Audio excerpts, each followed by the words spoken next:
نصيحة لوجه الله تعالى، بنصيحك والنصيحة لله.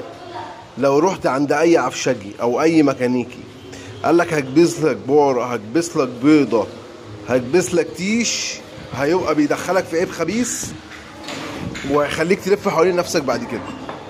بصوا يا جماعة، دي بارة دركسيون داخلي بتاعت شيري أريزو.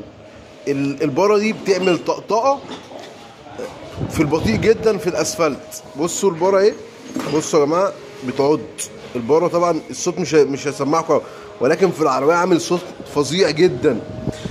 وبسبب العيب ده عايز اقول صاحب العربية ممكن يغير اجزاء كتير، ولكن كل اللي يجي يمسك البارة كده يحركها يقول لك ان البارة تقيلة دي كده كويسة. لا، البارة لما بتيجي تعملها كده تعمل معاك صوت طقطقة، يعرف ان البارة دي بسبب الكبس ده اهو، بسبب ان البيضة دي مكبوسة عند الخراط او على مكبس، مبوظ لك الايه، مبوظ لك. يبقى هو كده مش بيفيدك، هو بيضرك.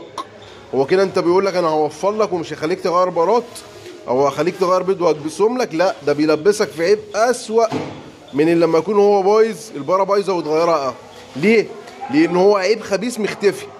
لان معظم الناس بتقول ايه، اللي الباره او البيضه طول ما محكومه كده تبقى سليمه. لا، البيضه ولا تبقى يعني شايف البيضه نفسها، التيش نفسه بيعض. فالمفروض ما يبقاش فيه العضه دي، المفروض يروح ويجي معايا سلس.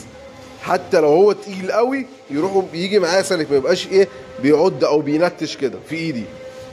شكرا لكم، ويا رب يكون استفدتوا.